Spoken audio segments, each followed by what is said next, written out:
All right, so we are recording.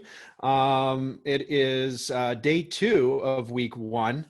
And, we finished up on Monday talking about the process here with getting through some of the syllabus questions. And today we're going to get more into why we're here, which is psychology. Okay.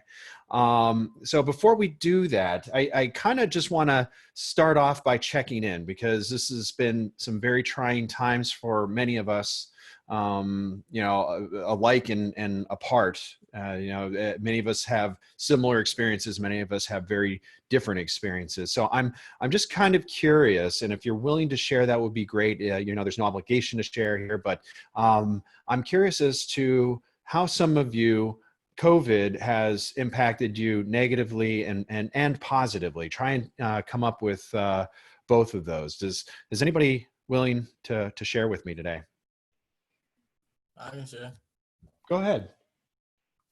So, COVID has impacted me negatively by taking away like sports and all of that. I was supposed to play football here, and just took away sports and then everything I love. I watch sports and all of that stuff.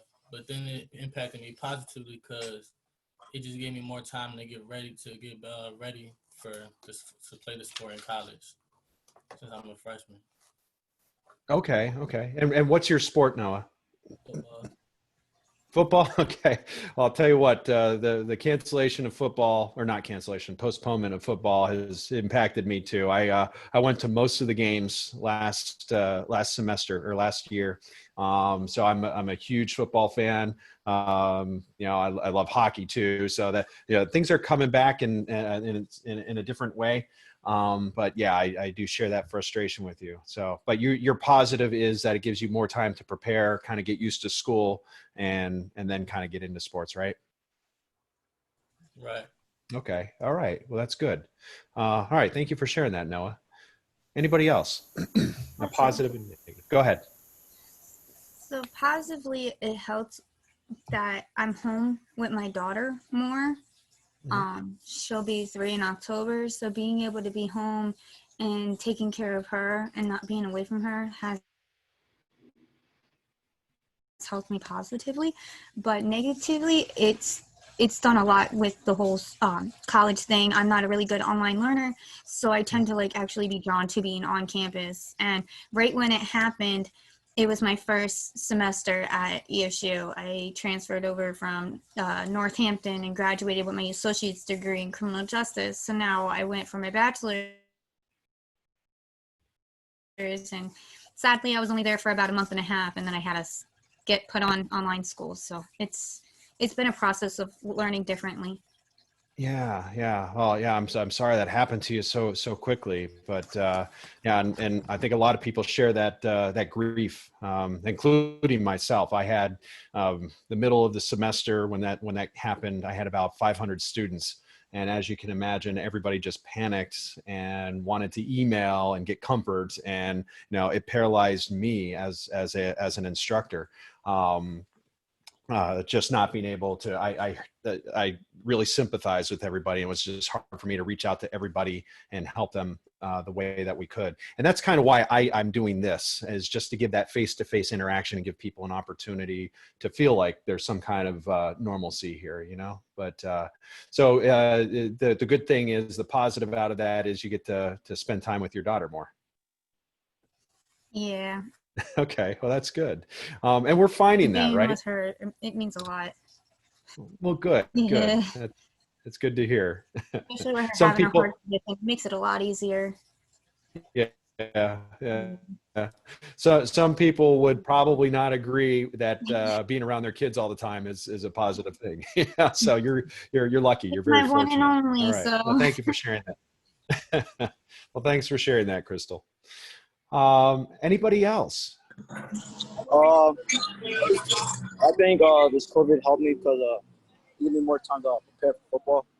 So because I'm an upcoming freshman, so it just gave me more time to work out and get ready for the season. It's 2:00. Okay. Yeah. So just being able to prepare a little bit more, huh? Yeah. And I can recognize by your background there that you are downtown Stroudsburg. Yeah. Very, very cool. All right. All right. Well, thank you for sharing that. CJ, right? Yeah. All right. All right. Anybody else? How about one more? I'll share some. For me, positively, COVID had me connect with my family more. So I was able to reconnect with people and also friends that I haven't spoken to in a while. But negatively, I wasn't able to like see or hang out with those friends and family members because I had to remain quarantined and whatnot. Yeah, and I think a lot of us share that same frustration, including myself. You know, the summer for me is all about family and going to barbecues and traveling, maybe taking a flight somewhere, and it really limited our ability to do that. So good. All right. Well, thank you very much, Francesca. Right, Francesca. All right. Nice meeting you, Francesca. all right.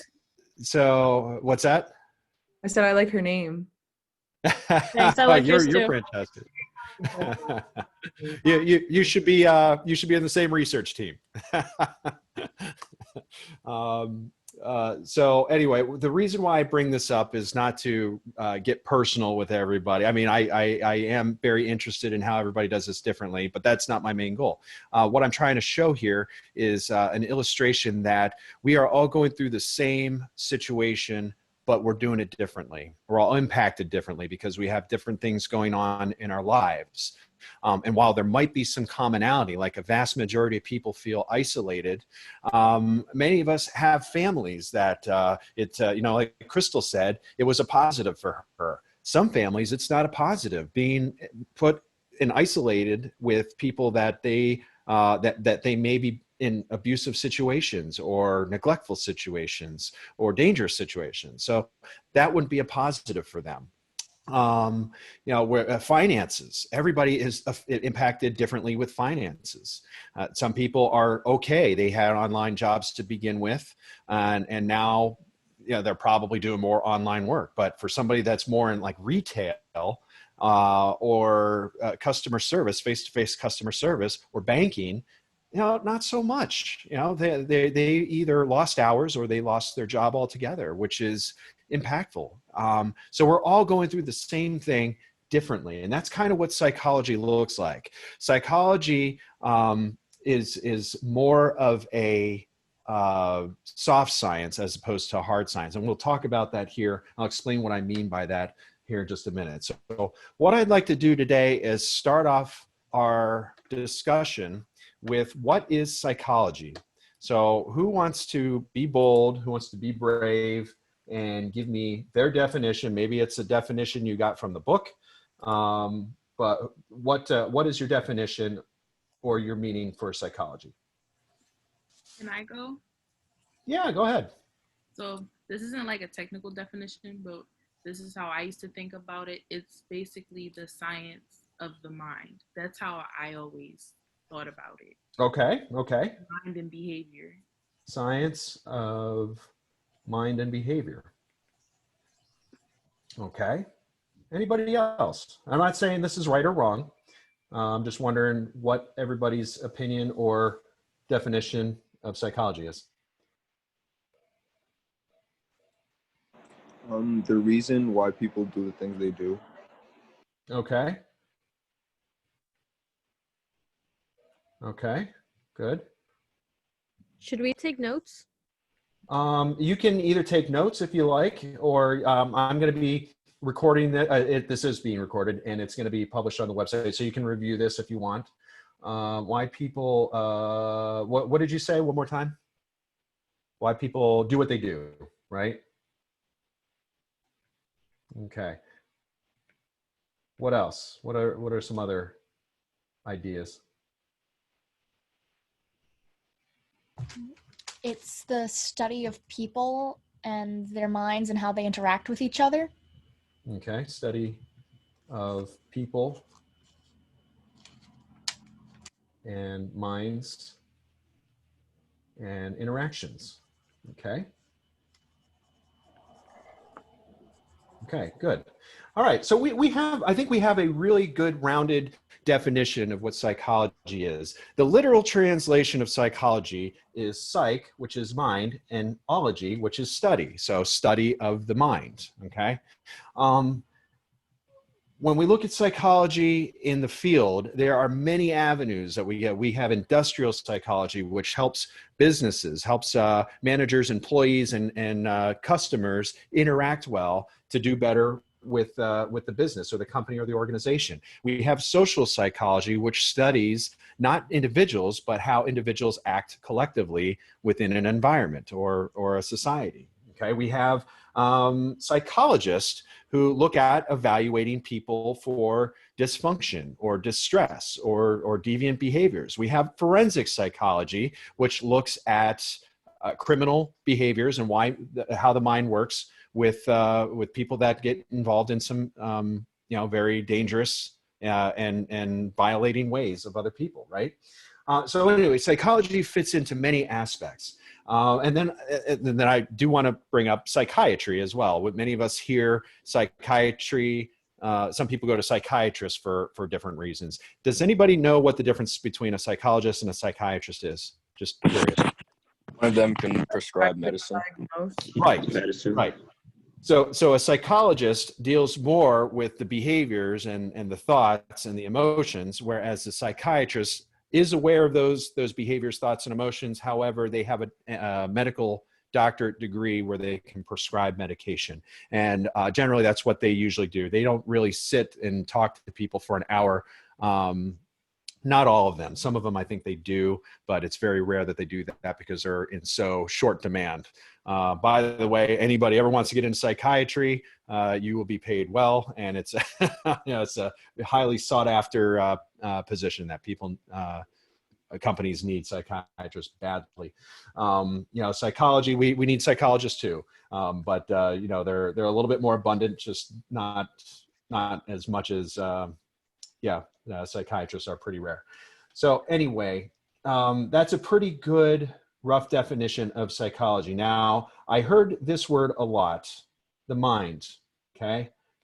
Who wants to tell me what the difference is? Let's do the mind versus the brain.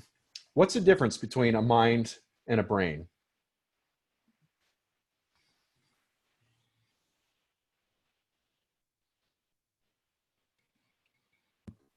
Anybody? So, like the brain is more like the physical part of the body.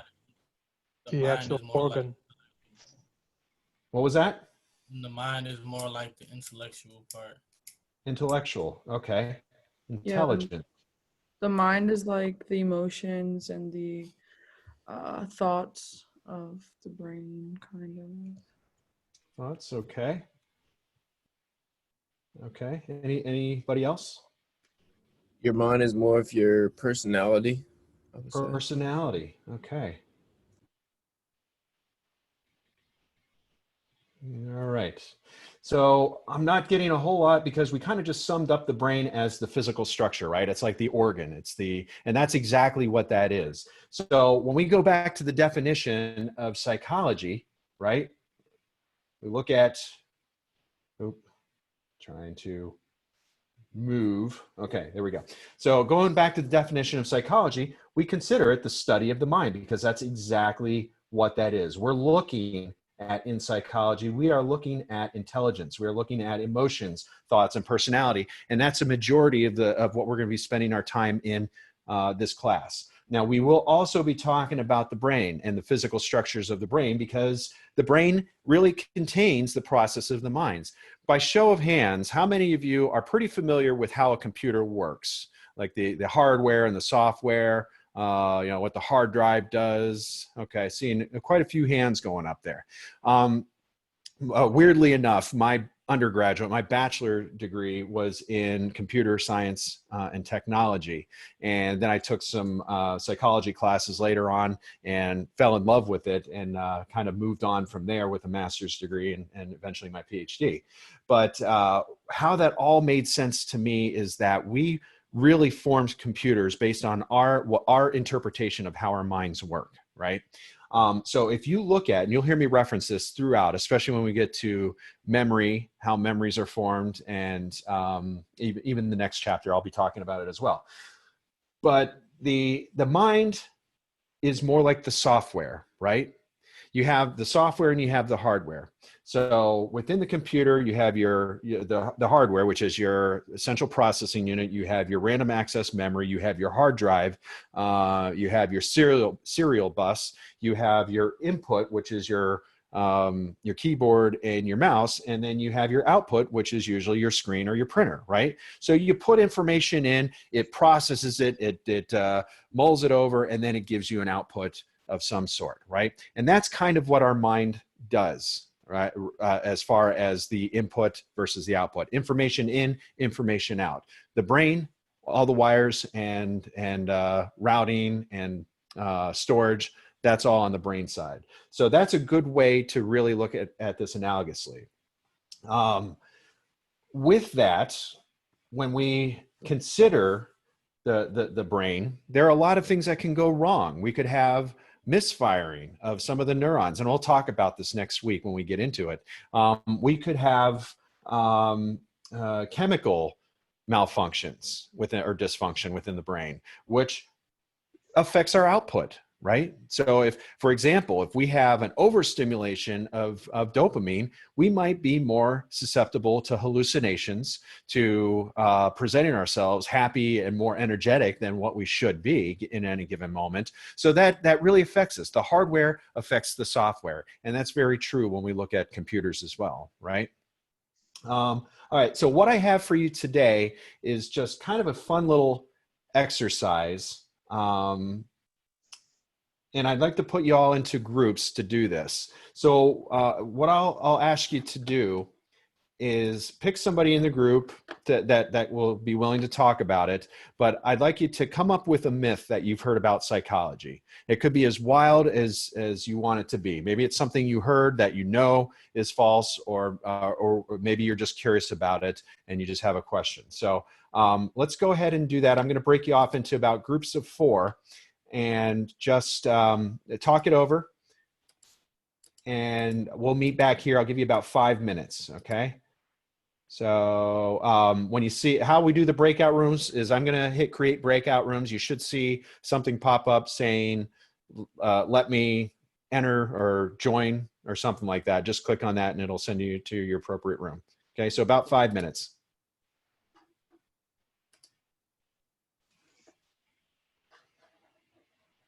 You kind of remind me of Bob Saget, if you know who that is. Oh my gosh. You're just like him.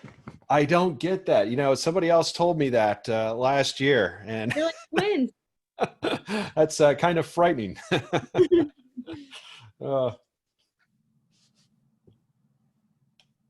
And I'm not sure if that's a compliment. I don't know if I want to know. It's a compliment. He's worth what, $100 million? Okay, all right. Well, I may have his looks. I certainly don't have his money.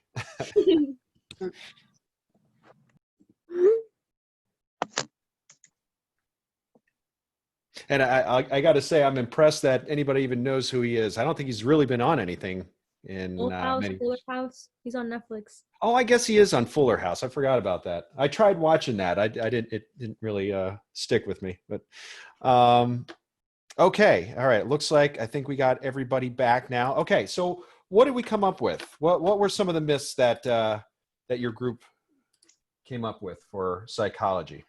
For group 1, we said how they say people use 10% of their brain. I don't know if that's true or not, but I feel like that could be false. Okay. 10% of our brain is used, right? I'll tell you what, this is one of my favorite myths, okay? And not necessarily because of whether it's true or not. It just kind of speaks to our ability and some of the things that we don't know about our own minds, right? Because sometimes, especially like if you told us last year that we were going to have to go through what we're going through now, and that we were going to be okay as people, as a society, you know, we would have just probably lost our minds because we can't wrap our mind around it. However, here we are, and many of us have gone through excruciating situations to be here today, right? So that really talks about how we unlock the potential of our own minds and our own abilities through going through these situations where we suffer a little or a lot, right? So I like that one because it's empowering. It tells us that we have much more to us than what we really know, and that's very true. Now, 10% of our brain, I will say that is absolutely a myth, because we are constantly using 100% of our physical brain. And we can see that through imagery, which we'll talk about next week. But at no point are any areas completely devoid of activity, unless there's serious damage to that area of the brain. But even then, it's still functioning at some capacity. So 10% of our brain, absolutely not. I think where that came from actually is we do know that we're born with about 200 billion neurons.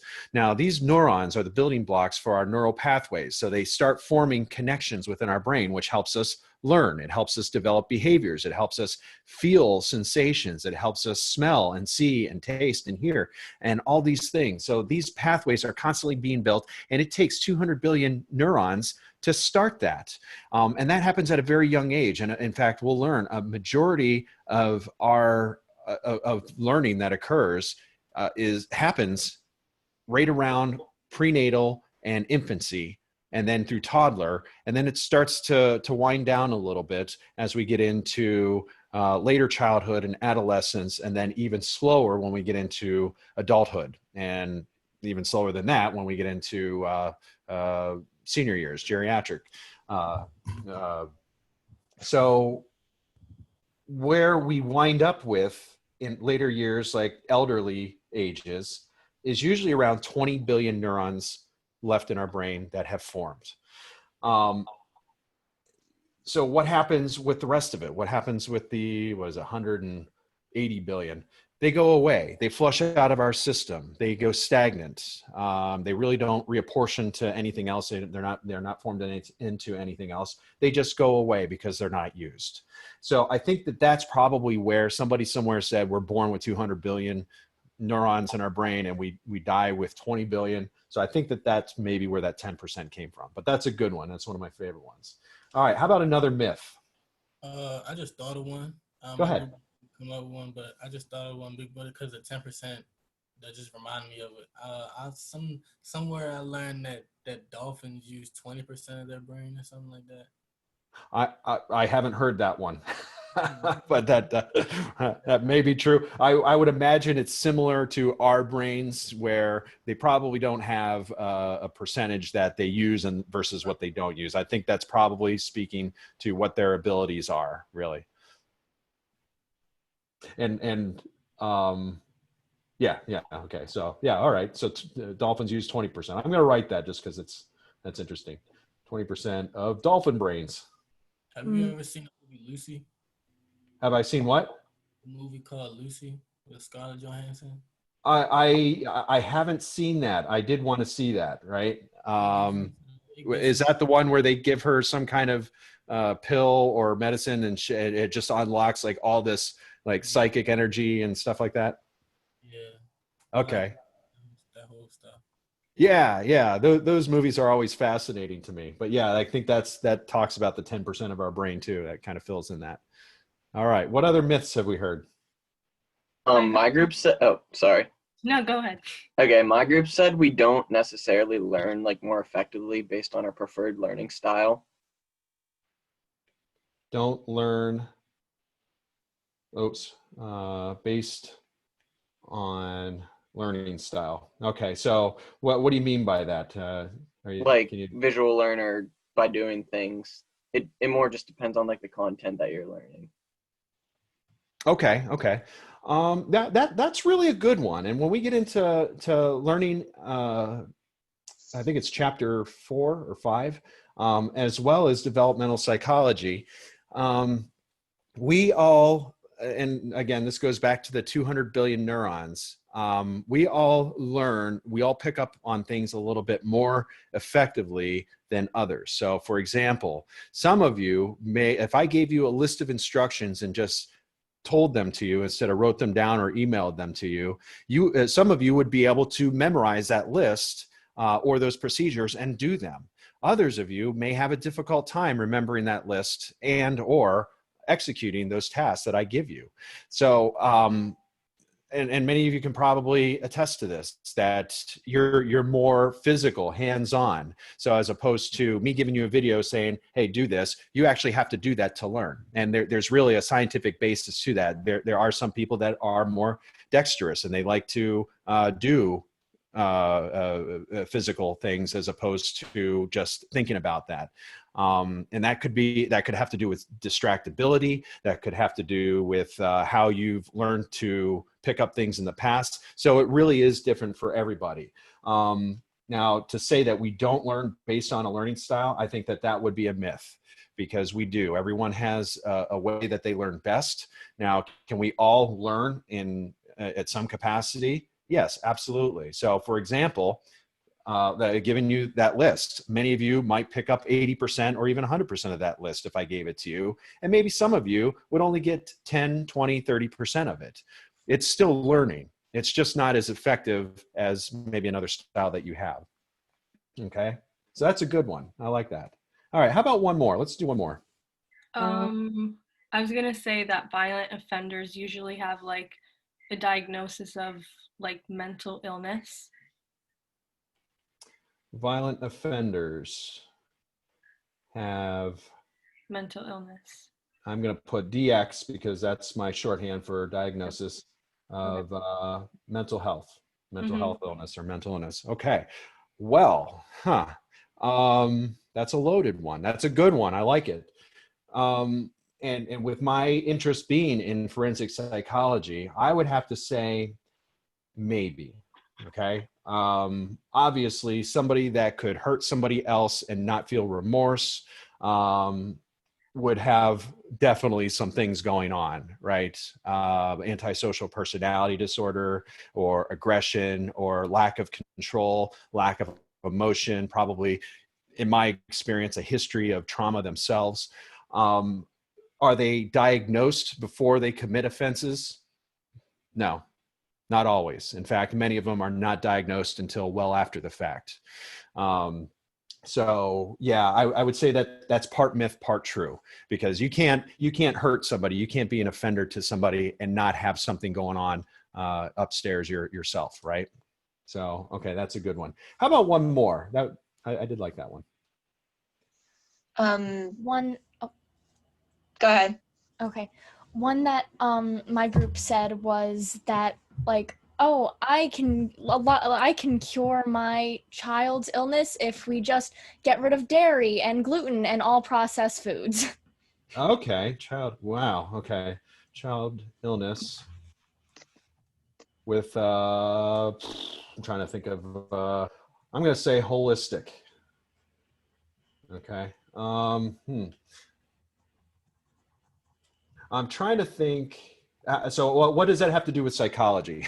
like not like illness, but like it's not depression. You're just eating too much whatever, and by eliminating, or it's the meat, or it's this or that, or that'll cure your depression if we just get rid of that, as opposed to like actually dealing with the problem. Instead of meds. Yes.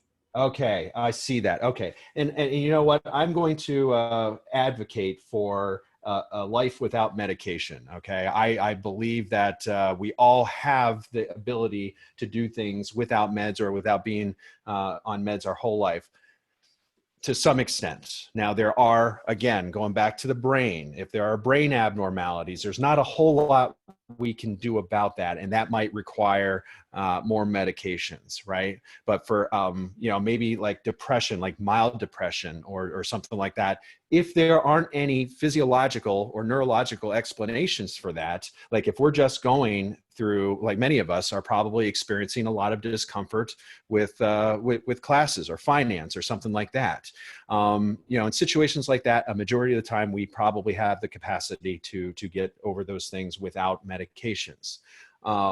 Dietary, there's a lot of evidence that supports that our diet can be linked to mental illness, right? Like if we're not getting enough sugar or enough sodium, that could play a role in what could look like mental health diagnosable mental health disorders, like depression. If alcohol, the overconsumption of alcohol, we know can lead to an over-operation of the liver and the kidneys, which affects our energy level, right? And it affects our sleep. And those can really wreak havoc on our mood. So I'm not going to say that this is out. I think there are a lot of holistic methods that are helpful to maybe not curing, but certainly decreasing the features of these illnesses. Is that the answer to everything? Absolutely not. Some people need medications. I do agree with that in certain situations. Okay, but that's a good one. I like that. Okay, so I'm just going to kind of finish up here, and then I'm going to get into your class questions because I know you probably have some. But looking at psychology from, and I think I mentioned this earlier, as a soft science versus a hard science. So what do I mean by hard science? What's a hard science, in your opinion? What would be a hard science? Biology. Biology, okay. Anatomy. Chemistry. Anatomy, chemistry, physics. Physics. Yeah. So, what was that? Astrology. You mean astronomy? Did you mean astronomy? Like study of this? Yeah, my fault.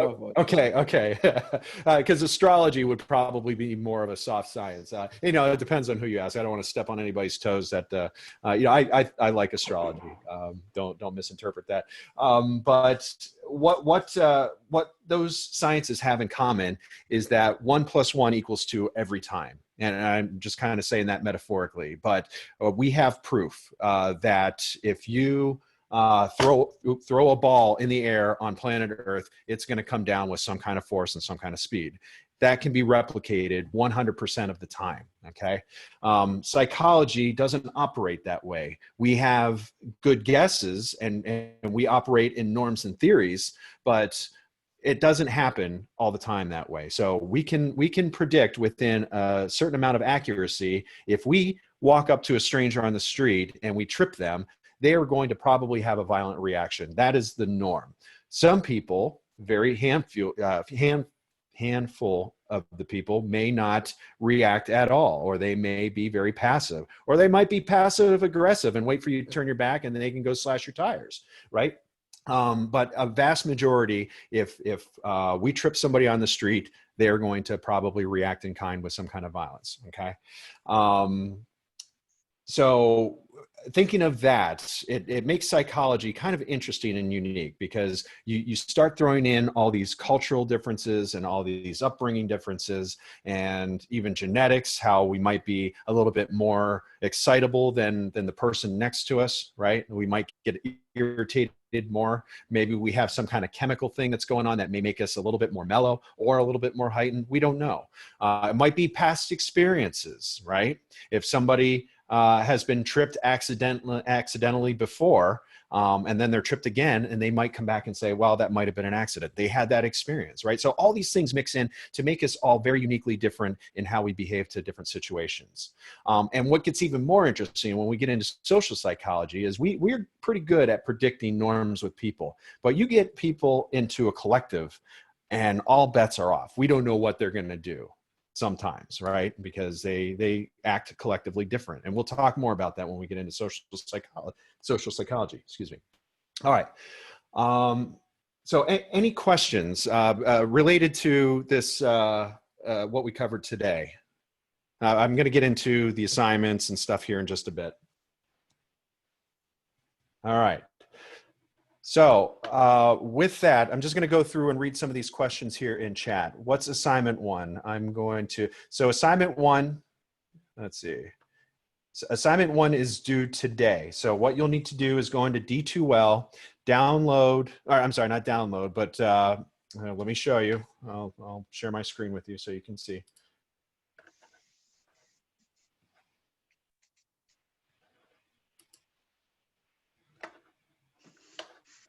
All right. So for assignment 1, what you're going to do is you're going to read. You can either download this article and then this is just the abstract here, but go through and try and pick out what the independent variable is through that. All right.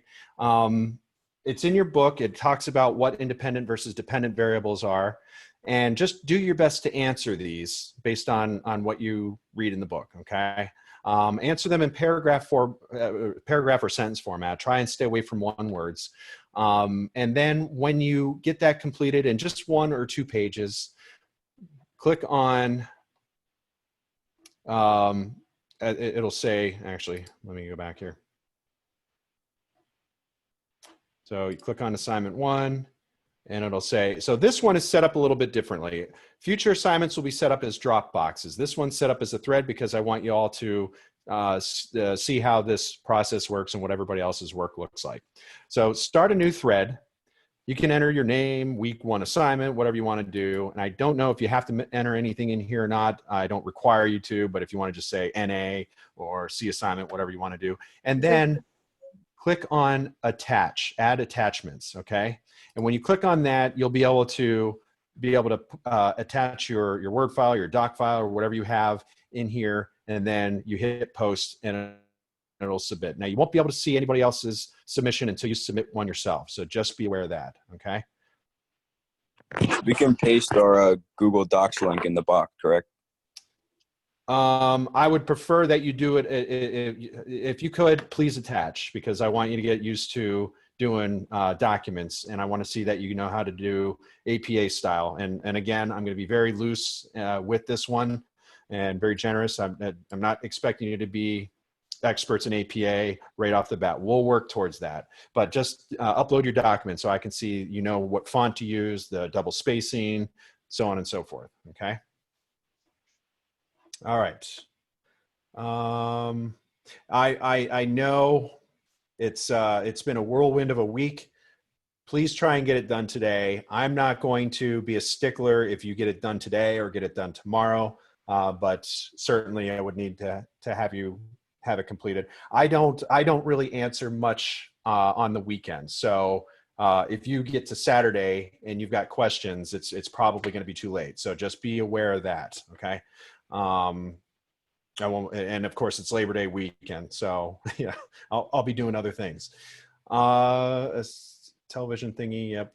Okay. APA format. If you need help with APA format, of course it's in content and course content. And here are a lot of APA examples, what the spacing looks like.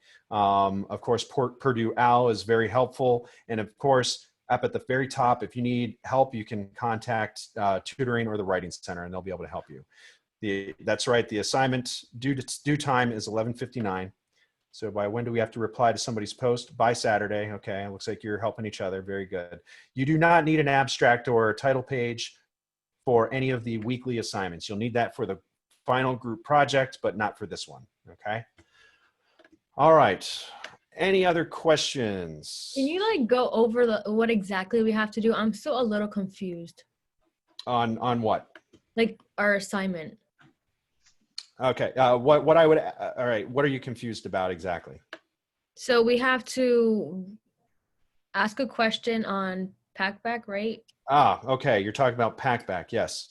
Packback is under discussions. Okay. So click on Packback. That'll take you to your Packback link.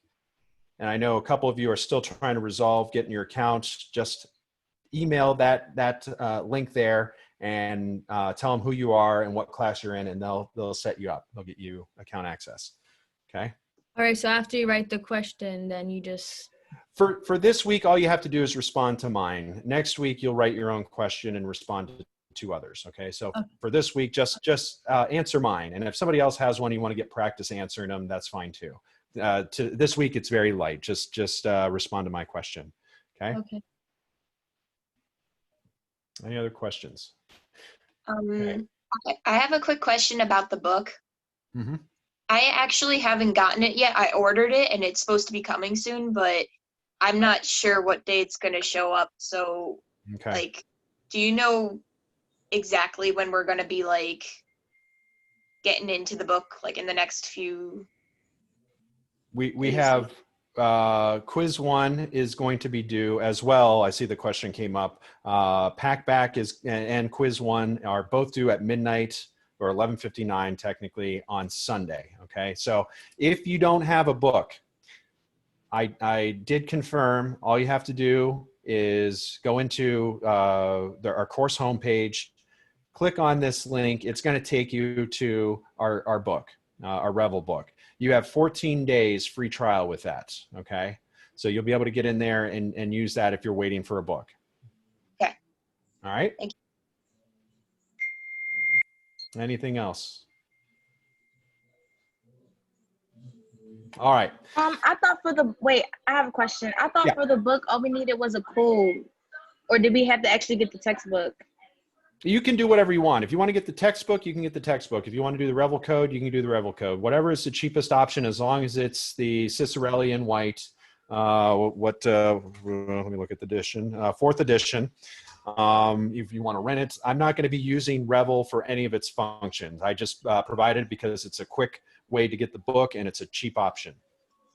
Cheaper than the book itself. I think the book was $212 for brand new, and I don't wish that on anybody. Okay. All right. Thank you. Yep. Okay. So if there are no other questions, that's all I got. We will be meeting on Friday. You're welcome to attend. Again, this is not mandatory. This is just for people that want the extra support and have questions or want to go over some of these theoretical concepts that we're doing.